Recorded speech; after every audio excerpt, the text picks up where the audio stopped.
태양의 빛이 얼마나 강력한지 모릅니다. 우리가 그 태양을 계속 바라보면 우리의 시력을 잃게 될 것입니다. 해를 보려면 반드시 필터가 있어야 합니다. 빛을 걸러주는 장치가 없이 계속 그 해를 쳐다보면 우리의 눈은 사용하지 못하게 될 것입니다. 하나님이 누구십니까? 인간이 하나님을 볼 수가 없습니다. 그러면 예수님은 누굽니까? 하나님을 만날 수 있도록 이 땅에 보내주신 하나님의 아들이십니다. 이 말씀을 한번 들어보십시오. 옛적의 선지자들을 통하여 여러 부분과 여러 모양으로 우리 조상들에게 말씀하신 하나님이 이 모든 날 마지막에는 아들을 통하여 우리에게 말씀하셨으니 이 아들을 만유의 상속자로 세우시고 또 그로 말미암아 모든 세계를 지으셨느니라. 이는 하나님의 영광의 광채시요 본체의 형상이시라. 예수를 통해서 하나님께서 말씀하셨다는 것입니다. 그래서 우리에게 오신 예수님은 하나님의 아들이요 우리에게 주신 하나님의 말씀입니다. 예수께서 교회를 세우셨습니다. 그래서 교회는 철저히 예수 중심이 되어야 합니다. 마틴 루터가 종교개혁을 일으켰는데 이렇게 말했습니다. 예수 그리스도가 없는 중세 교회는 바벨론의 포로가 된 교회다. 그 말입니다. 교회가 있는데 그 안에 예수가 중심이 되지 않았습니다. 그건 바르지 못한 교회라는 것입니다. 또 어느 신학자는 예수 그리스도가 없는 미국 기독교를 미국 문화의 포로가 된 교회라 이렇게 말했습니다. 교회는 철저히 예수 중심이 되어야 합니다. 교회는 예수의 영으로 가득 차 있어야 하는 것입니다. 어느 젊은 목사님이 작은 교회에서 열심히 목회를 하시는데 어느 주일날 강단에 올라갑니다. 어느 연세 드신 분이 목사님 귀에다 대고 뭐라 그러냐면 목사님 아직 30살도 안 됐죠? 30살도 안 됐는데 뭐 아시는 거 있겠어요? 이러더래요. 그러니까 이 목사님이 얼마나 당황했겠습니까? 그런데 마침 그때 가운을 입고 이거 스톨은 멍에를 의미하는 거든 멍에. 제가 이 멍에를 메고 강단에 올라갈 때는 저는 20대가 아니라 2000살이 넘은 사람입니다. 그랬더니 저는 2000년 동안의 경험에서 드리는 말씀입니다. 이 얼마나 멋있는 목사님이에요. 내가 세상에 아는 지식과 경험이 부족하다 할지라도 내가 철저히 예수 중심의 말씀을 전하면 그 말씀은 20대의 말씀이 아니라 2000년이 넘은 생명의 말씀이라 그 말입니다. 그래서 설교도 철저히 예수 중심이 되어야 하고 목회 자체가 예수 중심이 되어야 하고 온 성도들도 한 마음으로 예수 닮기를 애써서 노력하는 영적인 분위기가 되어야 한다는 것입니다. 그래서 교회는 예수의 영으로 가득 차 있어야 돼요. 예수님께서 십자가에서 숨을 거두실 때에 그분의 몸에서 세 가지가 나왔습니다. 숨과 물과 피입니다. 숨, 호흡이라고 하는 것, 이 하나 예수의 호흡이 교회가 되고 그의 피는 성찬이 되고 그의 물은 우리의 세례가 되었다는 것입니다. 예수께서 우리에게 불어넣으신 하나님의 숨, 이것이 바로 교회의 기초가 되고 예수의 피는 성찬이 되고 예수의 물은 세례가 되었다고 하는 것입니다. 그래서 교회는 예수 그리스도의 영으로 가득 차 있어야 합니다. 특별히 이 사도 바울은 교회를 그리스도의 몸이라 이런 표현을 썼는데 본문의 말씀에 보면 교회는 그의 몸이니 만물 안에서 만물을 충만하게 하시는 이의 충만이니라. 읽기는 읽었는데 도대체 이게 무슨 의미입니까? 이 충만이라는 단어가 많이 나와요. 쉽게 표현하자면 이겁니다. 교회는 예수 그리스도의 영으로 충만해져야 된다 하는 그런 의미인 것입니다. 교회가 그리스도의 몸이요, 그리스도의 몸 된 교회의 머리는 바로 예수 그리스도이십니다. 우리의 몸은 철저히 머리의 영향력 아래 있어야 합니다. 뇌가 고장나면 큰일 납니다. 철저히 교회는 예수 중심의 교회가 되어야 하고 그리스도의 몸 된 교회는 예수로 충만해야 한다는 것입니다. 우리 교회가 예수의 영으로 충만한 교회가 되기를 소망합니다. 평안에 매는 줄로 성령이 하나 되게 하신 것을 힘써 지키라. 몸이 하나요 성령도 한 분이시니 이와 같이 너희가 부르심의 한 소망 안에서 부르심을 받았느니라. 주도 한 분이시요 믿음도 하나요 세리도 하나요 하나님도 한 분이시니 만유의 아버지라. 만유 위에 계시고 만유를 통일하시고 만유 가운데 계시도다. 이 말씀은 뭡니까? 이 말씀의 하나됨을 강조하고 있어요. 교회는 평안해야 하는데 그 평안함의 기초가 어디서부터 오느냐? 교회의 하나됨에서부터 온다 그 말이에요.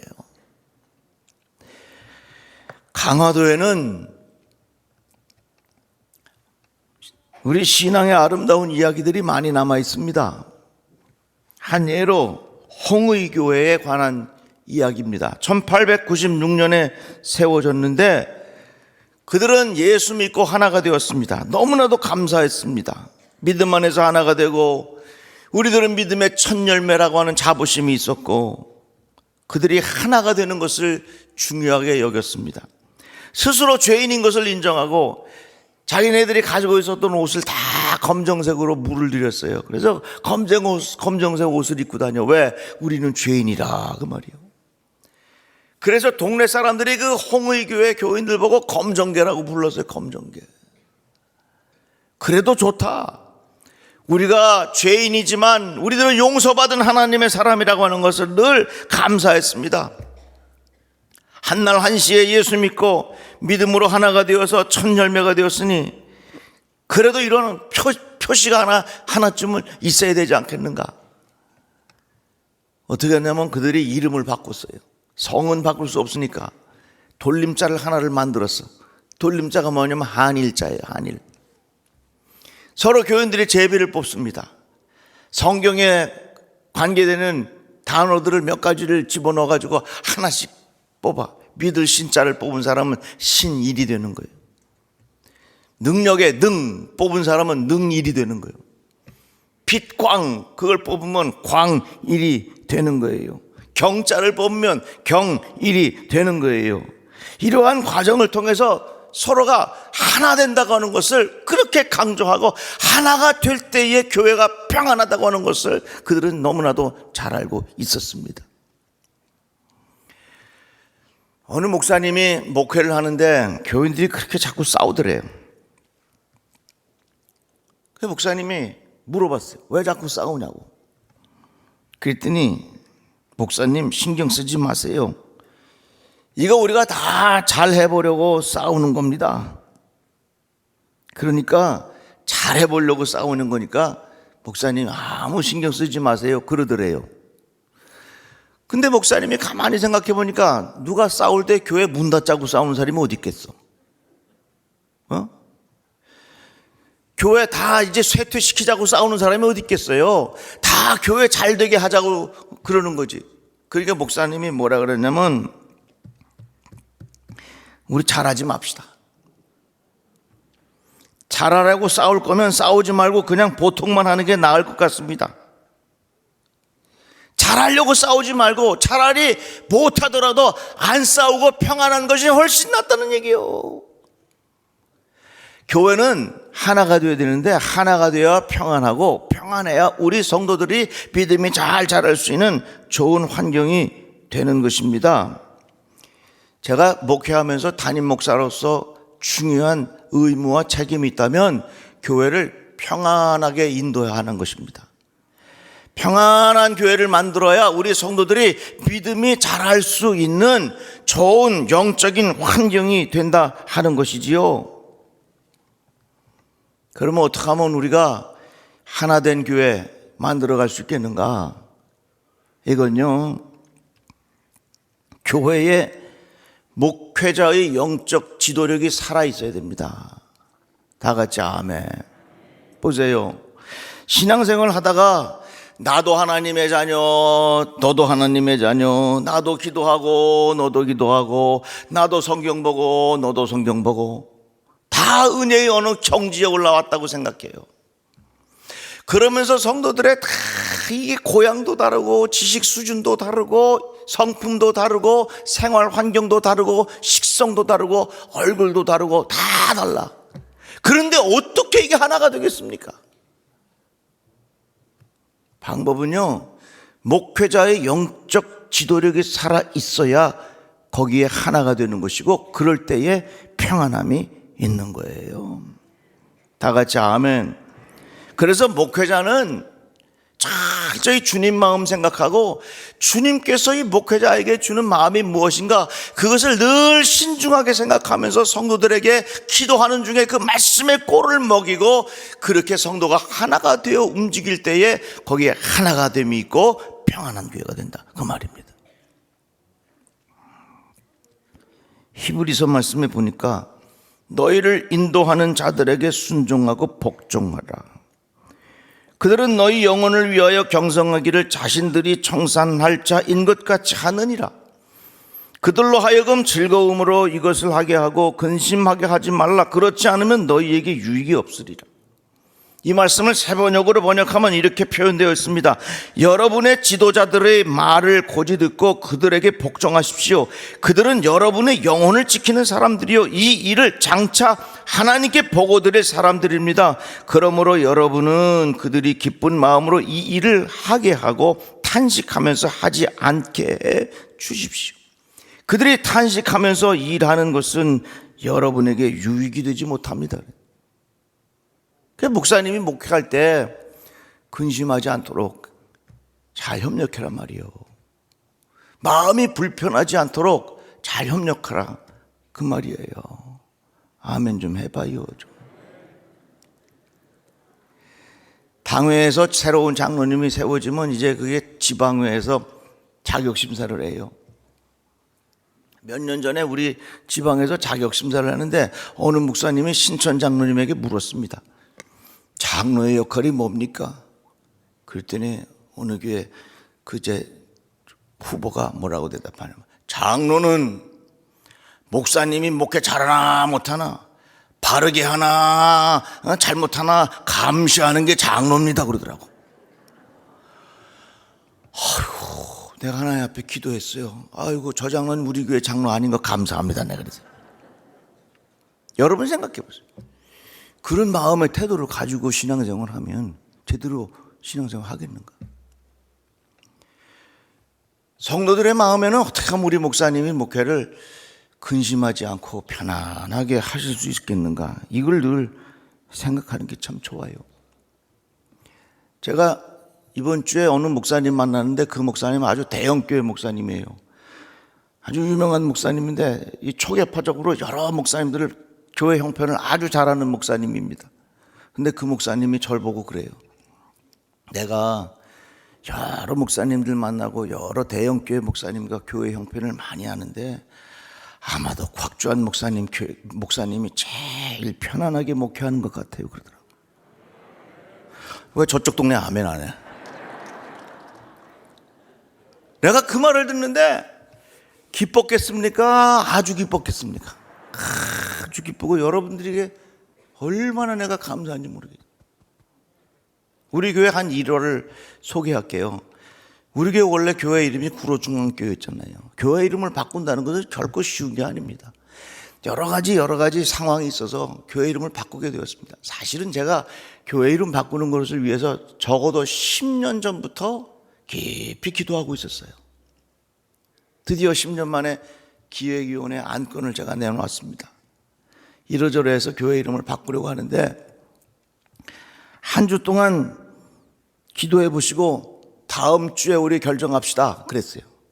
그랬더니 어느 장로님이, 원로 장로님이신데, 목사님, 아유, 목사님 오랫동안 기도하시고 안건 내놓은 거 아닙니까? 목사님 오랫동안 기도하시고 안건 내놓은 건데 지금 그냥 여기서 바꾸기로 결의를 하시지요. 그래서 그 자리에서 결의를 한 거예요. 이게 얼마나 감사해요. 교회는 담임자의 영적 지도력이 살아있고 온 성도들이 거기에 협력할 때 그 교회가 하나가 되고 평안하고 부흥하고 든든히 세워지는 교회가 된다, 그 말입니다. 다 같이 아멘. 제가 성도들이 그렇게 협력하니까 저는 늘 무슨 마음을 가진다면 더 주님을 깊이 사랑하고 우리 맡겨진 성도들을 더 알뜰하게 더 깊이 사랑해야 되겠다고 하는 그런 마음이 제 마음속에 자꾸 있어요. 그런 마음을 다시금 새롭게 결단하고 다시금 결심하는 것입니다. 그렇다면 우리 성도들 간에는 어떻게 되느냐? 어떤 사람은 사도로, 어떤 사람은 복음을 전하는 자로, 어떤 사람은 목사와 교사로 삼으셨으니 이는 성도를 온전하게 하여 봉사의 일을 하게 하며 그리스도의 몸을 세우려 하심이라. 이 말은 뭐냐면 자기의 서로 다른 달란트가 있고 우리 성도들이 서로 자기가 맡은 자리가 있어요. 그 자리에서 잘 감당하시라, 그 말입니다. 눈이 할 일이 있어요. 귀가 할 일이 있어요. 코가 할 일이 있어요. 눈이 제 할 일을 못하면 그게 병든 겁니다. 교회도 마찬가지예요. 각 부서별로, 각 사역팀별로 다 자기 맡겨진 자리에서 자기가 감당해야 할 몫이 있는데 그 자리를 잘 지키지 못하면 병든 교회가 되는 거예요. 그러면 성도들 간에는 서로 어떻게 되느냐? 한번 따라해 봅시다. 감사와, 다시 한번 감사와 긍휼의 마음을 가집시다. 다시 한번 감사와 긍휼의 마음을 가집시다. 그래서 성도들 간에는 정말 서로가 서로를 향하여 감사하고 긍휼의 마음을 갖는 거예요. 귀가 눈을 보고 야 고맙다, 눈이 얼마나 피곤하냐, 이렇게 마음을 갖는 거지요. 눈이 저 발가락을 보면서 고맙다, 아이고 밖으로 나오지도 못하고 얼마나 수고가 많냐, 참 고맙다, 긍휼한 마음을 갖는 거예요. 만약에 이 눈이 발가락 보고 야 너 약오르지, 너 맨날 저 맨 밑에서 어두운 데 있으니 다 참 불쌍 안 됐다, 이런 마음을 가지면 몸이 건강해질 수가 없는 거예요.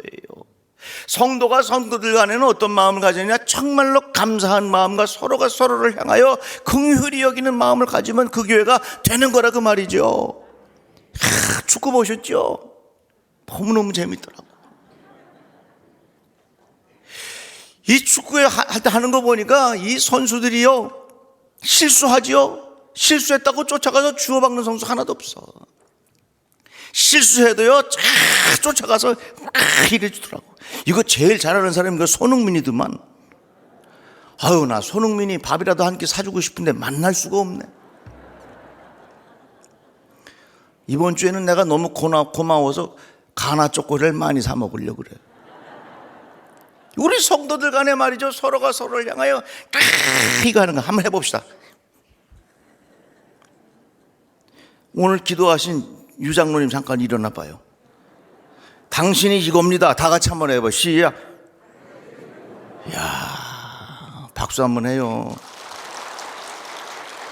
오늘 저 앉으세요. 이제 앉아요. 예루살렘 찬양대를 향하여 여러분 손을 한번 대보세요. 다 같이 시작. 이런 마음의 자세를 서로가 서로를 가지고서 함께 교회를 섬기면요, 그 교회가 얼마나 잘 되겠어요. 감사하는 마음, 긍휼히 여기는 마음, 이게 얼마나 소중하단 말이에요. 근데 목회하면서요 제일 힘들 때가 언제인 줄 아세요? 성도들 간에 갈등이 있을 때가 제일 힘들어요. 갈등 있는 마음의 시작이 어디서부터 되냐면 내가 가르치려고 하는 마음을 가질 때 갈등이 생깁니다. 내가 가르쳐줘야지. 이 갈등 생겨. 그래서 우리들은 성도들 간에 가르치려고 하는 마음보다는 서로가 서로를 향하여 감사한 마음, 긍휼히 여기는 마음의 자세가 있어야 된단 말입니다. 특별히 교회는요, 장로님들 간에 갈등이 있어서는 안 됩니다. 제가 이런 말씀을 자유롭게 드릴 수 있는 이유는 우리 교회는 이런 일이 전혀 없기 때문에 자유롭게 말씀하는 거예요. 교회 안에 장로님들 간에 갈등이 있으면 그것은 담임 목사에게 목회에 치명적인 어려움이 됩니다. 특별히 여기 시무장로님들 이것을 꼭 기억하시고 장로의 아내가 참 평안해야 돼요. 지금까지 우리가 좋은 전통을 잘 지키고 있어서 너무나도 감사합니다. 가르치려고 하면 상처가 되지만 그것을 몸으로 보여주면 그게 감동이 되는 거예요. 내가 저 사람에게 꼭 가르쳐주고 싶다는 게 있거든. 입으로 가르쳐주면 그게 상처가 되는데 그것을 내가 몸으로 보여주면 그 사람에게는 감동이 되는 거거든요. 그래서 우리 교회는 예수의 영이 충만한 교회가 되기를 바랍니다. 하나가 되어 평안한 교회가 되기를 바랍니다. 그러기 위해서는 목회자 중심으로 성도가 하나가 되고 성도가 성도들을 향하여 감사와 긍휼의 마음을 가지고 서로 돌아본다면 우리 교회가 얼마나 평안한 교회, 우리의 믿음이 자랄 수 있는 좋은 환경이 되지 않겠습니까? 우리 함께 기도하면서 이러한 교회를 든든히 세워가기를 주의 이름으로 축복합니다. 기도합시다. 하나님 감사합니다. 주의 말씀을 들었습니다. 우리 교회 좋은 교회, 그리스도의 영에 충만한 교회, 평안한 교회, 하나된 교회, 하나님께 영광 돌려드리는 복된 교회가 되게 하여 주시옵소서. 예수님의 이름으로 기도드리옵나이다. 아멘.